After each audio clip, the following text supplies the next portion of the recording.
안녕하세요. 저는 영상 만드는 일을 하는 장호경이라고 합니다. 이 감염병의 무게를 만들기도 했습니다.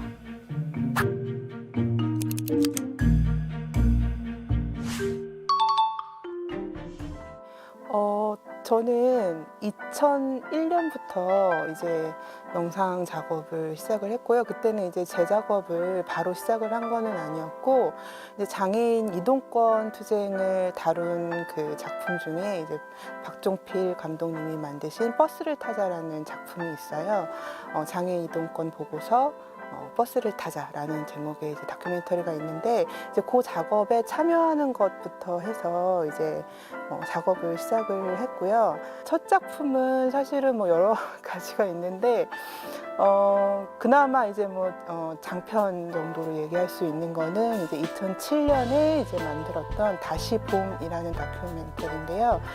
이거는 이제 장애인 이동권 투쟁을 하실 때 이제 최홍란이라는 어떤 장애 여성분이 계셨어요. 근데 이제 이 장애 여성분이 기초생활 수급자이시기도 하면서 그 다음에 이제 장애인이기도 하고 그 다음에 혼자 아이를 키우는 여성이기도 했는데, 이분이 이제 기초생활 수급비를 올려달라라는 어떤 요구를 하면서 이제 농성을 하시다가 자살하신 분이 돌아가신 분인데, 이분의 오주기 때 이제 이분을 다룬 다큐멘터리, 이제 제 장편으로 따지자면 이제 첫 작품이고요. 그 다음부터는 이제 주로 이제 철거민, 그 다음에 장애인과 관련한 문제들을 다루는 다큐멘터리를 쭉 만들어 오고 있습니다.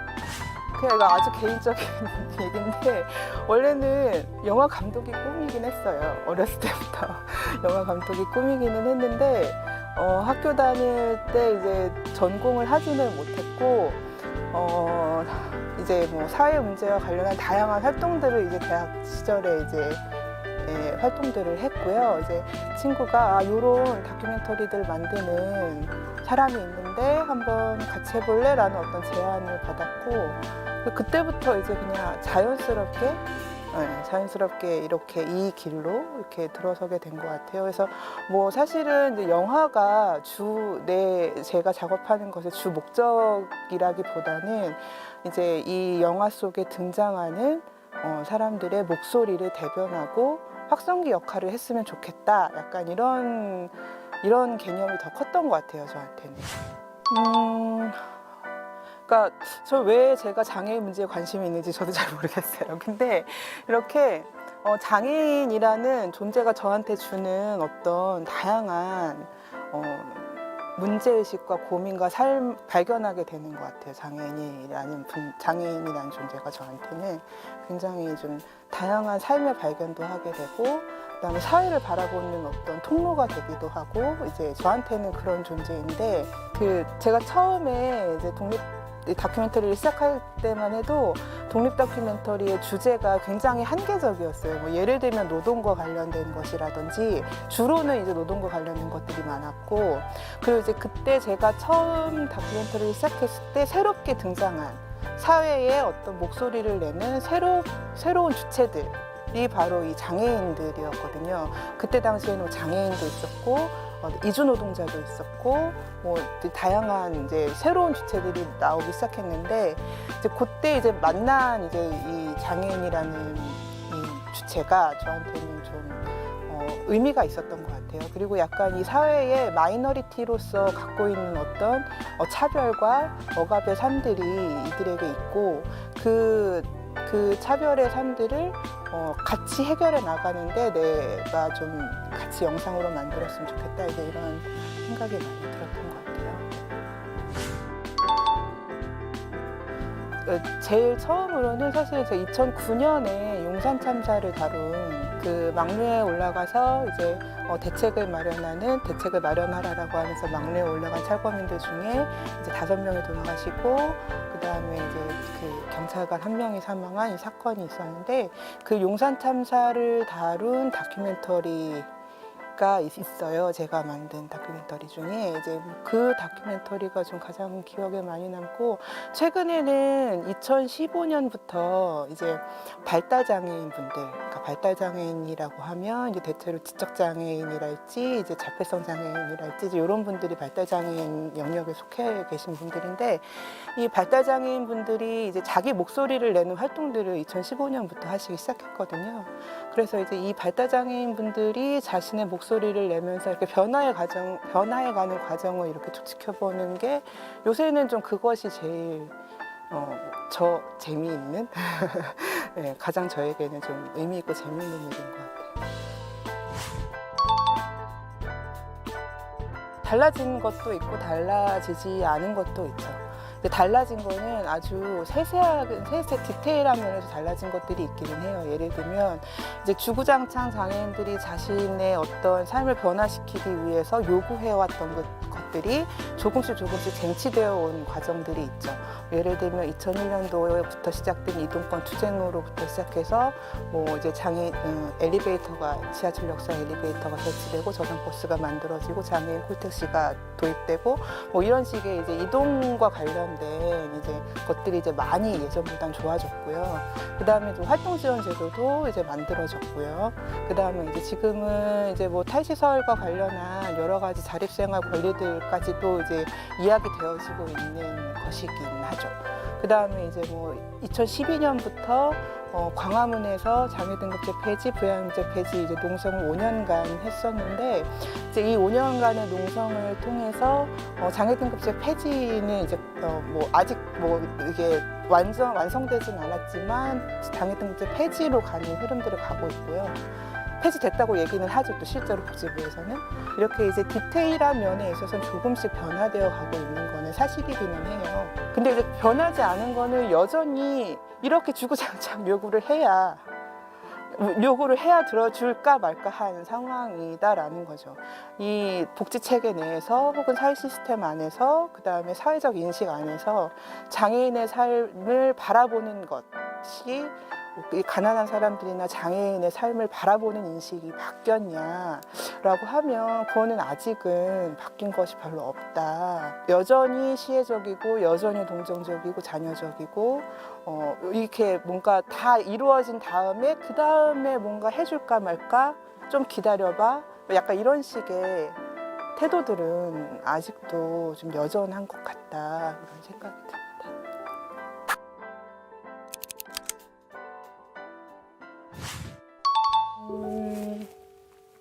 영화에 보면 이 감염병 코로나19와 관련한 다양한 등장인물이 나와요. 네, 뭐 예를 들면 이제 장애인 확진자가 있고요. 그다음에 이제 그 장애인 확진자와 같이 생활을 하시던 또 다른 장애인분이 이제 자가격리가 되셨고요. 그다음에 이들을 지원했던 지원자들이 있고요. 더 확장시켜 보면은 이제 이 지원자들의 가족들도 있겠죠. 이 코로나라는 이런 감염병 대유행 시기에 사실은 장애인만 힘든 거냐라고 하면 그렇지는 않잖아요. 지금 누구나 다 지금 코로나 때문에 너무 힘든 상황이잖아요. 저도 마찬가지고. 하지만 누구나 다 힘들다고 해서 이 무게가 과연 같으냐라는 얘기를 하고 싶었어요. 그 장애인만 힘들어라는 어떤 그런 얘기로 집중되는 것이 아니라 우리가 지금 이렇게 모두가 힘든 시기에 과연 이 무게를 감당하는 것, 이 무게감을 느끼는 것이 누구에게나 다 같으냐 이런 얘기를 하고 싶었어요. 우리 모두 좀 지금 코로나 때문에 굉장히 힘든 시기이지만 더 큰 무게감을 안고 있는 사람들이 있다. 이제 이런 의미에서 이제 감염병의 무게라고 제목을 짓게 되었습니다. 일단은 코로나가 처음 발생했을 때는 사실은 한국에서는 이렇게 크게 지금처럼 이렇게 대유행이 되지 않았었잖아요. 그래서 그냥 그런가 보다 뭐 약간 이런 식으로 그냥 받아들이고 있었어요. 저도. 근데 이제 뉴스를 이제 계속 코로나 관련한 뉴스를 접하다가 지금 대구에서 장애인 확진자가 발생을 했고 자가격리하는 사람이 있는데 이들 생활 지원할 수 있는 사람이 없어서 활동가들이나 이제 센터의 직원들이 동행 격리하고 있다라는 뉴스를 접하게 됐어요.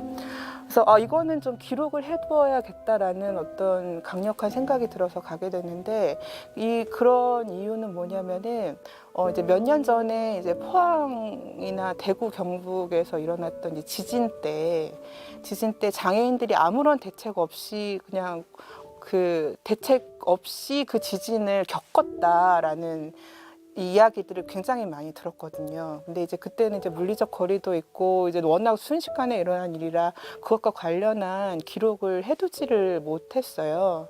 그리고 이제 계속 그 재난 시기에 장애인과 관련한 대책들을 마련해야 한다라는 요구를 계속 해왔었기 때문에 뭔가 이런 것들에 대한 것들을 좀 만들어야겠다라는 어떤 문제의식들이 있었고, 그러다가 이제 이번에 이제 코로나19 대유행이 오면서 이번에는 이것을 좀 기록해 두어야겠다. 그리고 공적인 시스템에서 작동하지 않는 이런 재난 시기에, 감염병과 재난 시기에 공적 시스템이 작동하지 않는 것을 과연 어떤 사람들이 메꾸고 있는가, 그리고 어떤 사람들이 어떤 내용으로 그 공백들을 메꾸고 있는가, 이런 것들을 좀 기록해 두어야 되겠다, 이런 생각에서 일단 대구로 가게 됐죠. 대구로 갔는데 사실은 이제 처음에는 이제 기록 차원에서 갔는데 이게 이제 기록만 할 건 아니고 이걸 좀 많이 알려야 될 것 같다라는 생각이 들었어요. 그래가지고 이제 바로 작업을 해서 이제 만들게 된 거죠. 네. 처음에 내려갈 때는 사실은 좀 걱정스럽기는 했어요. 이제 여러 가지 걱정이 있었는데 사실은 뭐 내가 혹시 나 감염되지 않을까라는 어떤 그런 걱정도 있었지만 사실 더 큰 걱정은 지금 이제 그 대구에서 지금 너무 이 상황이 심각해서 이걸 대응하느라고 이제 자립생활센터들이나 활동가들이나 굉장히 너무 바쁠 텐데 내가 가가지고 괜히 민폐가 되는 건 아닐까, 약간 이런 걱정이 제일 컸고, 계속 며칠 좀 주시를 하다가 전화를 했는데 흔쾌히 감독님 오시라고 와서 촬영해 달라고 하셔가지고 바로 이제 대구로 달려갔죠. 근데 이제 대구 버스 터미널에 이렇게 딱 내리는데 정말 제가 살고 있는 곳에서 대구행 버스를 타는데 정말 사람이 한 명도 없는 거예요. 정말 거리와 터미널에 사람이 하나도 없는 거예요. 내가 잘못 온 건 아닐까라는 어떤 그런 걱정을 아주 잠깐 하긴 했는데, 이제 그 활동가들을 만나고 이제 센터에 계신 분들을 만나면서 현장에서 너무 어렵게 지금 이 일요일도 없이 밤낮 밤낮도 없이 이렇게 계속 이 코로나 관련한 대응을 하기 위해서 이렇게 열심히 이 활동을 하시는 걸 보고 약간 안심이 됐죠.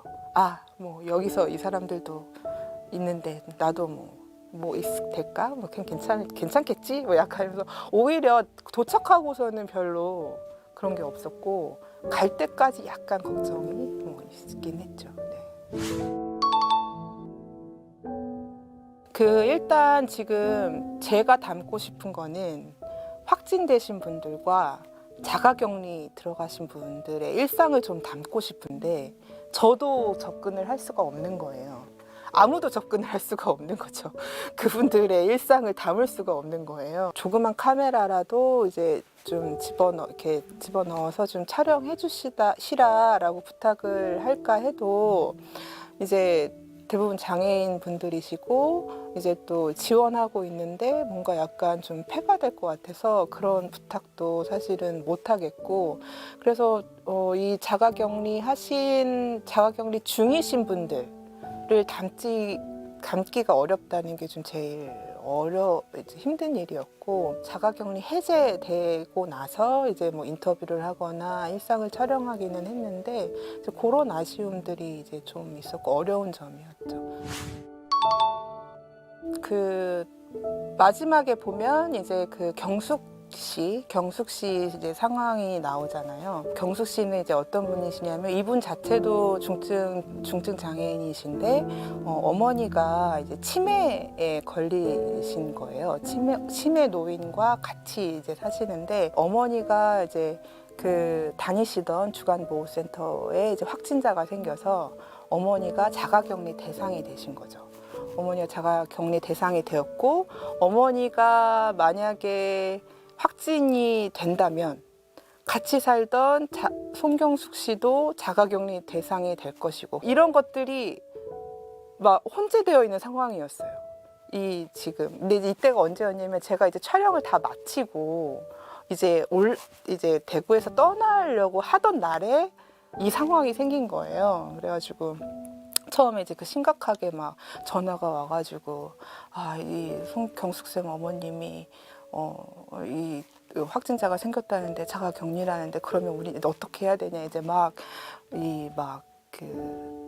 어수선한 거죠 분위기가. 그래서 오늘 가면 안 되는 거구나 이렇게 생각을 하고 상황을 좀 지켜봤어요. 어떻게 되려나 그랬더니 이제 어쨌든 센터에서는 제일 중요한 거는 지금 이 경숙쌤의 집 구조가 이렇게 분리되어 있는 집 구조가 아니기 때문에 일단 빨리 분리시켜야 된다.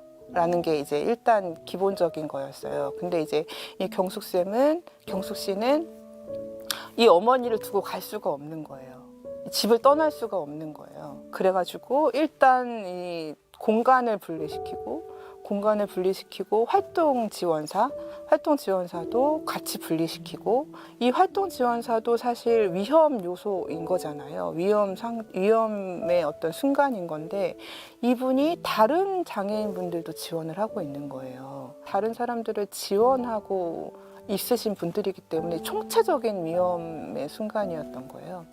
그럼에도 불구하고 이제 경숙 씨가 이제 못 간다 이렇게 이야기하고 그럼 못 간다고 얘기했으니까 이제 또 활동가들이 못 간댄다 그러면 또 회의를 하고 그러면은 어머니가 확진이 됐을 경우에는 경숙 씨를 어떻게 하고 활동지원사는 어떻게 하고 어머니가 확진이 안 되고 자가격리일 때는 경숙 씨를 어떻게 하고 활동지원사 어떻게 하고 이 무수한 경우의 수를 계속적으로 이 회의를 통해서 결정하고 그 다음에 그러면은 만약에 자가격리 대상이 되면 누가 들어갈 거냐 이런 문제도 남아 있는 거죠. 어머님이 이제 그 검체 채취하시고 검사 결과가 나올 때까지 이런 상황이 이제 지속이 된 거죠. 그런데 이제 다행히도 어머니가 이제 이 음성 결과가 나왔고 음성이 나와도 자가격리는 2주 동안 해야 되잖아요. 그래서 이제 음성이 나왔고 자가격리하면 된다라는 어떤 결과가 나오면서 이제 상황들이 이제 정리가 됐는데 뭐 이제 이거는 이제 제가 경험한 거고 그 이제 실제로 확진자가 나왔을 때는 사실은 제가 듣기로는 거의 한 이틀 동안은 집에 못 들어갔다 하시더라고요.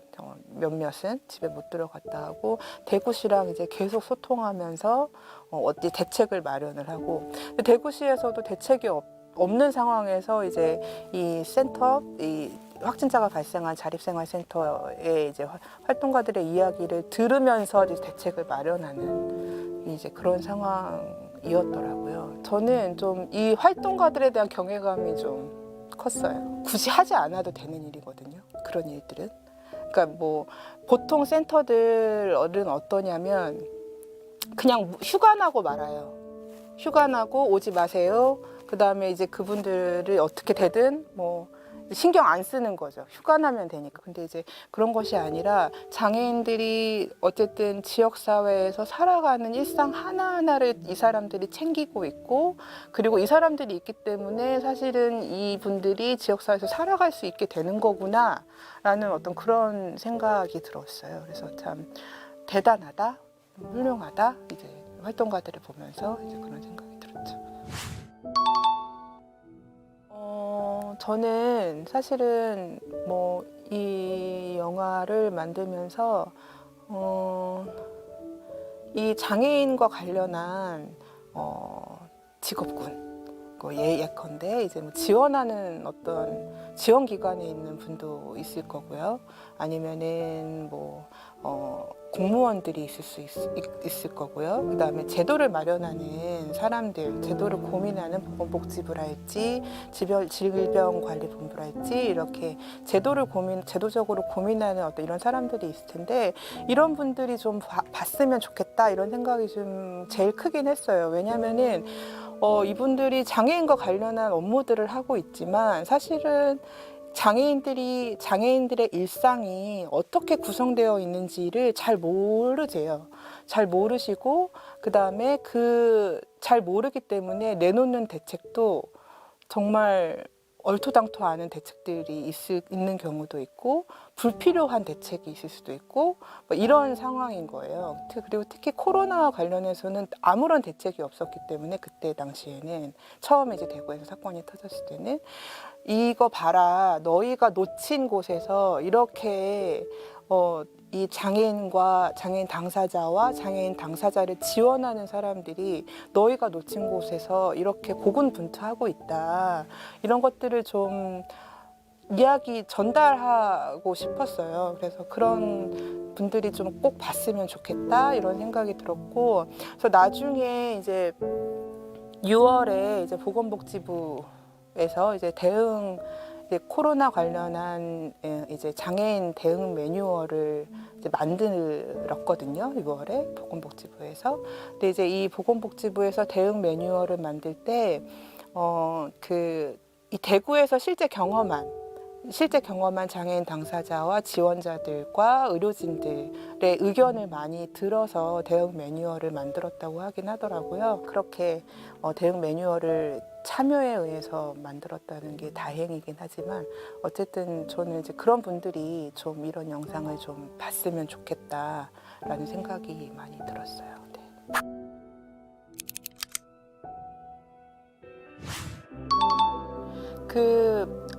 2월에 이제 대구에서 이제 그런 이제 대유행 사건이 있고 나서 한 4개월이 지나고 나서 이제 보건복지부에서 장애인 관련한 이제 대응 매뉴얼을 발표를 했는데요. 이제 뭐 여기에는 이제 아까도 말씀드렸던 것처럼 대구에서 이미 대유행을 경험한 장애인 당사자와 그다음에 의료진과 그다음에 지원자들의 목소리가 상당 부분 담겼다라고 이야기를 해요.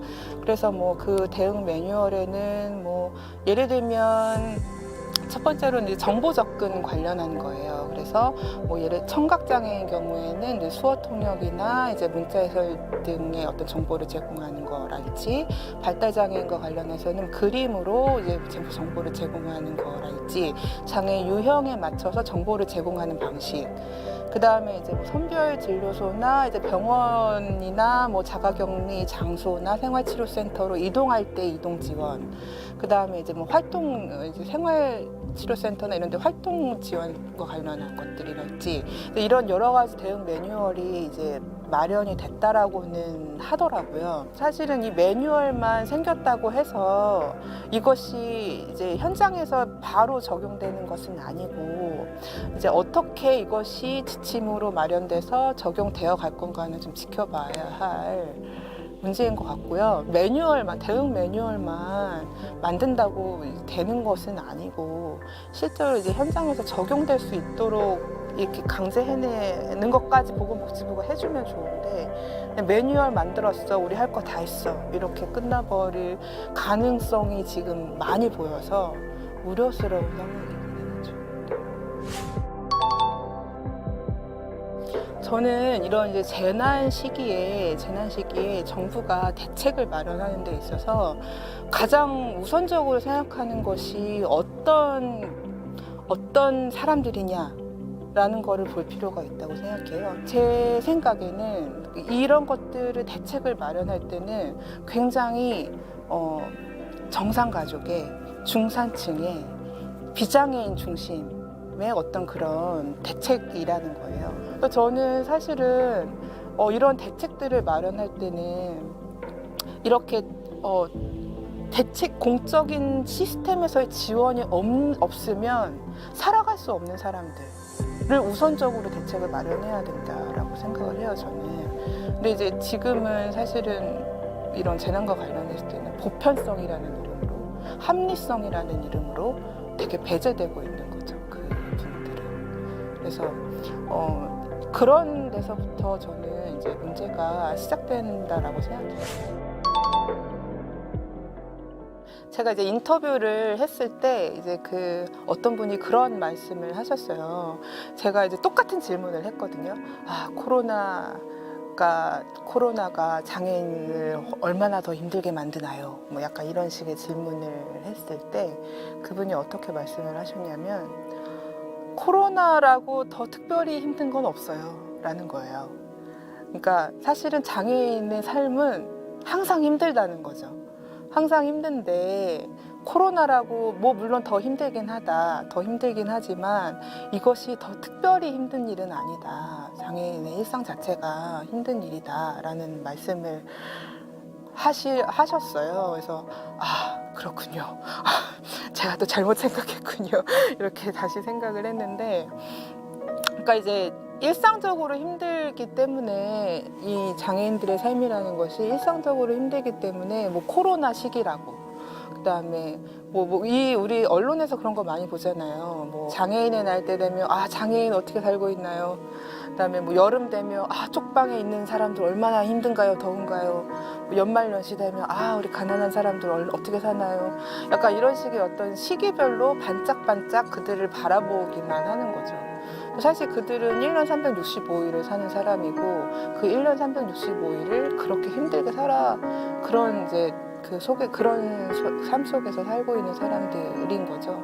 그래서 저는 사실은 이제 코로나라고 해서 더 특별하게 대응 지침이나 매뉴얼을 만들어야 하는 것은 맞지만, 대책을 만들어야 하는 것은 맞지만, 실제로 일상적으로 사회적으로 그다음에 시스템 안에서 장애인들을 어떤 방식으로 지원하고 이들이 지역사회에서 잘 살아갈 수 있게 하기 위해서 어떤 것들을 마련해 왔는가, 이런 것들이 잘 형성이 되어 있었다면 사실은 코로나라고 해서 더 특별히 힘들었을까, 이런 생각이 드는 거죠. 이 사람도 지역사회, 우리 동네에서 당연하게 같이 살아가는 사람이다라는 어떤 그런 인식이 기반이 되지 않으면 같이 살기 편안하게 그런 지원 체계가 없더라도 편안하게 살아갈 수 있을 텐데, 사실은 한국 사회는 좀 아직은 그런 것들이 어렵고, 이분들이 함께 살아갈 수 있는 권리를 가진 주체다라는 어떤 그런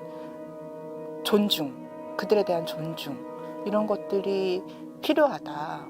이런 것들을 좀 같이 고민해 주었으면 좋겠다, 이런 생각이 듭니다. 제가 얼마 전에 봤던 짧은 다큐멘터리 하나를 얘기를 해드릴게요. 고등학생 3명이 주인공이에요. 고등학생 3명이 주인공이고 3명이 자신의 이야기를 하는 셋이서 이제 다큐멘터리를 만든 건데, 1명이 청각장애인이에요. 그리고 2명이 비장애인이고 2명의 비장애인이 1명의 청각장애인을 주인공으로 다큐멘터리를 만든 거예요.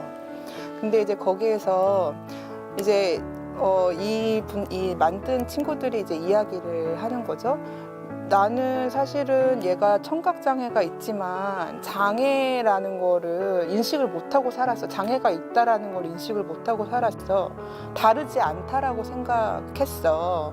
별로 불편한 게 없었거든. 근데 얘를 주인공으로 다큐멘터리를 만들어 보니 얘는 엄청 많은 어려움을 겪고 있는 아이였어. 그런 거죠. 얘는 이제 한쪽에는 인공와우를 끼고 한쪽에는 이제 보청기를 끼고 이제 생활하는 친구였는데, 이제 뭐 잘 들을 수 없기 때문에 그 친구가 음악하는 친구여서 그 리듬을 따라가기 위해서 엄청 많이 노력을 한다는 거예요. 그리고 잘 듣지 못할 때는 이제 입모양을 본다거나, 그리고 이제 이 인공와우인가 보청기에서 주기적으로 삐 소리가 나는데 그 삐 소리에 대해서 아무도 인식을 못했던 거예요. 이 소리가 나는지도, 주변 사람들이. 그런데 이제 이 아이를 주인공으로, 친구를 주인공으로 다큐멘터리를 찍다 보니까 내가 못 본 것일 뿐이지 얘는 내가 못 느꼈기 때문에 다르지 않다라고 생각했지만 사실은 얘는 우리와 많이 다른 아이였어 라는 거를 발견한 거예요, 이 친구들이. 그래서 그 많은 어려움을 겪고 있는 아이였어. 그래서 나는 차이를 본다라는 게 곧 차별인 것 같아서 차이를 보지 않으려고 했는데 알고 보니 이 차이를 잘 알아야 이 아이를 잘 아는 거구나라는 깨달음을 얻은 거예요. 이 친구들이 고등학생이 돼. 그래서 정말 대단하다. 이런 거를 발견해내다니 막 이러면서 되게 박수를 치면서 봤는데 저는 사실은 내가 차별하는 사람이 아닐까? 내가 차별하는 사람이 되지 않을까라고 생각해서 실제로 보이는 것들을 못 본 척하거나 아니면은 봐도 신경 쓰지 않거나 아닌 것처럼 여기거나 하는 경우들이 굉장히 많거든요. 저도 마찬가지로 그럴 때가 있고, 근데 하지만 그 사람이 어떤 사람인지를 정확하게 알아야 그 사람이 무엇이 필요한지도 알고 그 사람이 어떤 어려움을 겪고 있는지도 알고 그런 차이들이 생활하는데 불편함을 겪게 하면 안 되는 방식으로 가야 하는 거지. 사실 그냥 그 차이를 느끼지 않게 하는 게 저는 중요하다고 생각하지는 않아요. 그래서 결국에는 그 차이를 발견해야 하는 거고 그 차이를 차별이 되지 않는 방식으로 어려움과 장애를 느끼지 않는 방식으로 가는 것이 더 좋은 방향이다 이런 생각이 들고 그래서 결국에는 그렇게 차이를 알려면 그 사람을 잘 알아야 된다는 거예요. 우리 왜 보통 친구들 만날 때도 친해지려면 그 사람이 뭘 좋아하고 뭐 어떤 것들에 고민을 갖고 있고 어떤 어려움들을 겪고 이렇게 잘 알아야 그 사람과 친구가 되고 친해질 수 있는 거잖아요. 그런 것처럼 이렇게 뭐 장애인이나 아니면 이제 인권의 사각지대에 계신 어떤 분들, 그다음에 사회적으로 차별받고 있는 분들에 대해서 그냥 저는 친구 알아가듯이 잘 알아가고 어떤 차이를 갖고 있는지를 알고 그 차이를 인정하고 그 차이가 사회를 살아가는데 장애가 되지 않는 방식으로 나아가는 것이 좋은 사회로 나아가는